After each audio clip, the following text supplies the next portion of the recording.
Hi, Dr. Suzanne Bechtel again. I am just introducing this tutorial on rule number 2, ALWD abbreviations.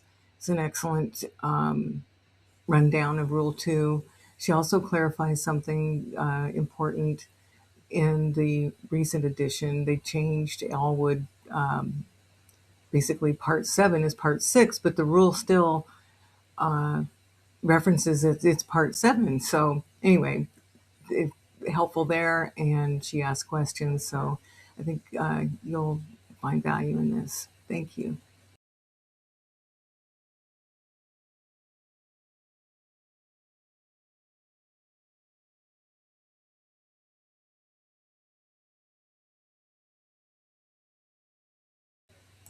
All right, rule number 2.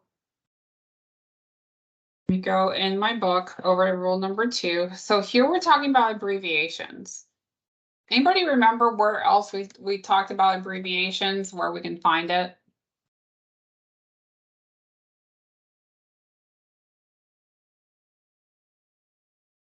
So hopefully you remember the appendix. The appendix is your friend because that's where you're going to jump to a lot of these little shortcuts. All right, but right now we're going to read rule number 2. And basically rule 2.1a talks about when you need to abbreviate. So it's going to point you in the direction of the appendix in the back of the book, which is part 7. Actually, now I think it's part 6. Let me just take a quick look. Yeah, it's actually now part 6. So they even forgot to change it in their rule because in edition 6, it's actually in the part 6. So I'm going to send them an email on that. So this is actually part 6. All right. So in part 6, you're going to see the appendix, which is going to have all of those abbreviations. So you need to realize that some will end in a period while others end with an apostrophe, or actually neither a apostrophe or a period. So however it is in the back, that's how you need to abbreviate it. Now, if it does not appear in the appendix, you're going to go ahead and spell it out completely. So the rule of thumb is usually anything that's got more than 5 letters may have to get abbreviated. All right, so if it's not in the back, you can spell it out. Now, sometimes again, your local rules are going to require an abbreviation, so that's when it might be different, but we're not going to worry about the local rules right now. So in section 2.1b, you'll notice that some of the abbreviations can be for different words. All right, so here in 2.1b, it talks about J period. J period can actually be used for joint, for journal, judge, or justice. While ELEC period can be for electric, electrical, electricity, and electronic. Go ahead and turn to Appendix 3.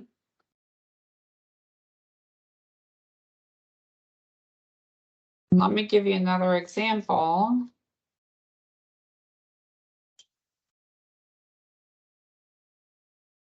So turn to page 487.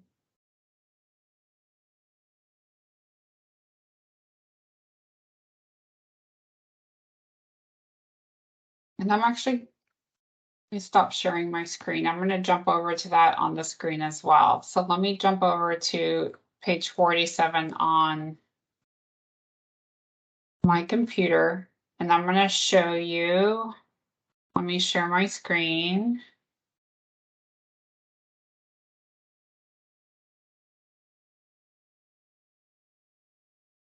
Because the way you can tell that something might have abbreviations for several different words, look at the very first word on page 487, which is academic. You see this little parentheses back here that has a couple of different endings. So academic and academy with a Y have the same abbreviation. All right. Same thing with accountant, accounting, accountancy is the same abbreviation. So anything that's in that in at the end of the word that has those parentheses, that's going to tell you it's got multiple words that will have the same abbreviation. All right, any questions on that?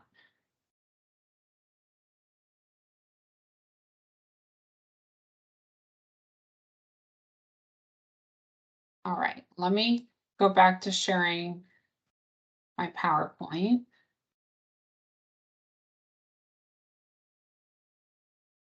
All right, 12.2, I'm sorry, 12.2, Rule 2.2, the spacing for abbreviations in subsection A tells you that when you're citing something that has two or more adjacent abbreviations, you're going to insert a space between the abbreviations, unless the abbreviation is a single letter.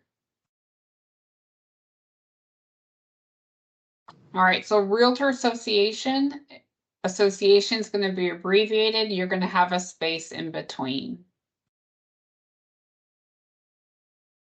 But in section B, subsection B, when they're single letter abbreviations, you're going to lump them all together using periods in between them. So the one that I have here is SDNY, which is the Southern District of New York.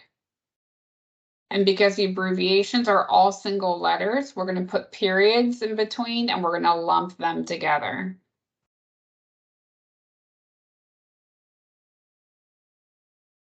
All right, any questions on that one?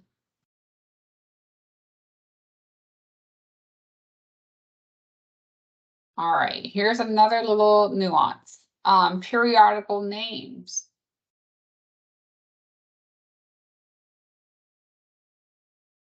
So you're going to put the space between, before and after institutional or geographic abbreviations from other parts. So BU, let's see here. So BU, Journal of Science and Technology Law, is what that abbreviation that I have on the screen is. So BU means Boston University. Because BU is an institution, we're going to lump those two initials together. So there's going to be a space between BU and the J.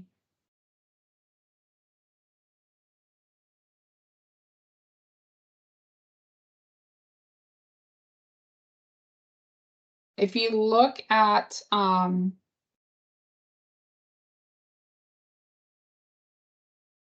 actually, they changed my roll number.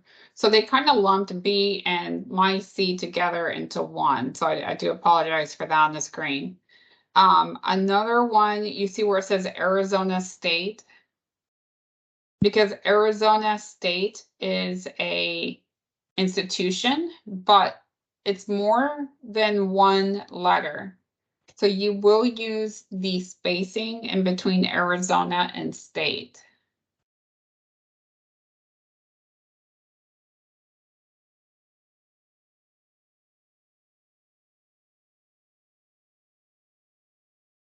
All right, in 2.2C in your book, which is D on my screen,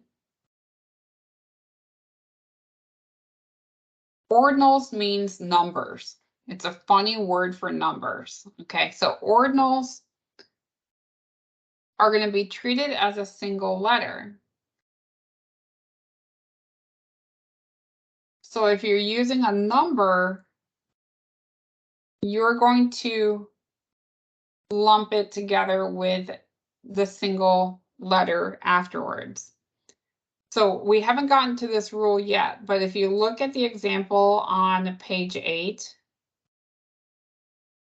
we're used to writing words with first, okay? So it's one ST.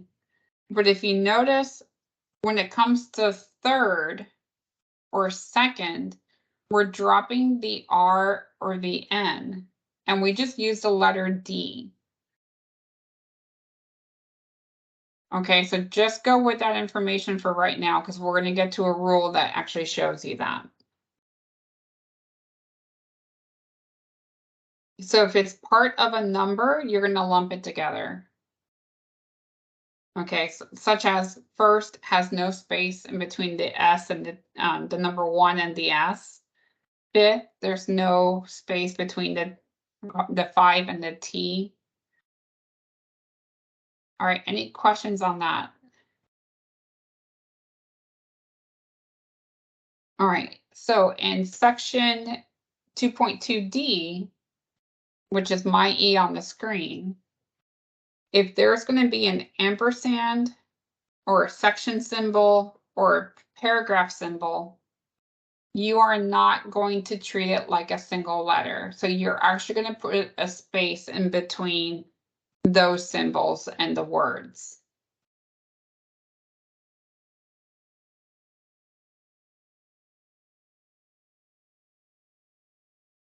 All right, any questions on that? So that's where you're going to see the spaces. So on the examples, you're going to see that red triangle, meaning that there's a space in between.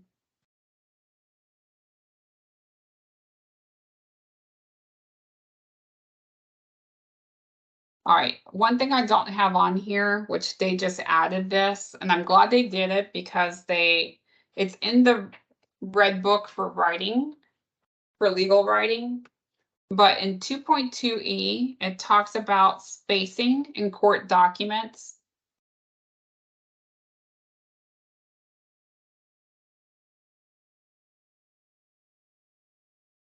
And the way the place that you're going to see that is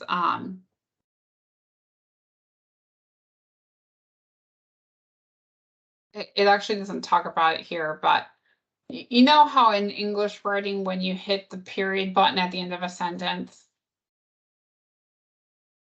and you're supposed to hit the space bar twice to put a big gap in between, okay? In legal writing, you only use one space afterwards. Yeah, so you'll have to get used to that. That was very difficult for me to learn.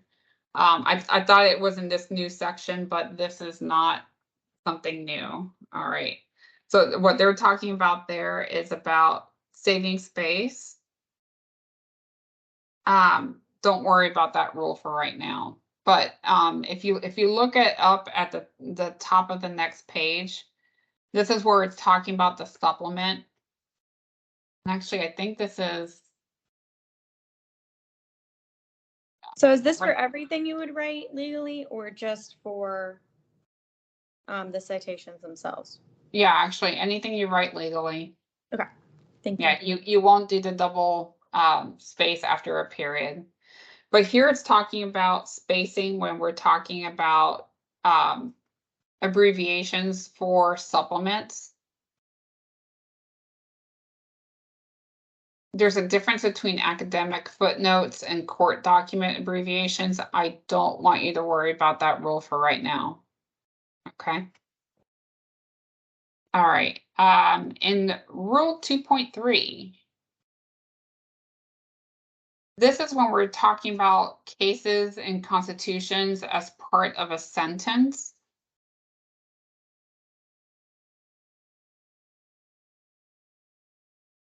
It says, do not abbreviate the words in the case name used as part of speech. So let's say, for example,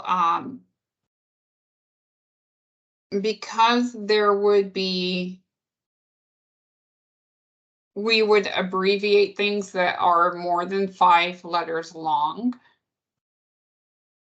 When you're writing the case name as part of the citation, you would actually abbreviate anything that's an appendix, in the appendix in the back. But when you're writing it as part of a sentence, you're not going to abbreviate it. All right, so if you just simply look at the examples there in the middle of page 9, actually, let me pop back over to that. Hold on, let me stop sharing for a sec. Here we're on page 9. All right, so if you're looking at the example, the case name here written as part of a sentence is not going to be abbreviated. Okay, so in the normal case citation, you would have abbreviated federal, review, and commission. So when you put it as part of the sentence, you're going to unabbreviate those things.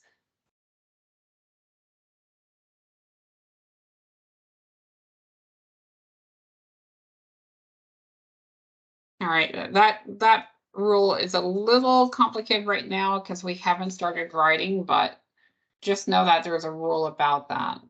Okay. So, sorry, when would you end up using it as an abbreviation? Only as part of the citation. Oh, okay. As a Yeah. citation, but not as a sentence. Sentence, exactly. Perfect.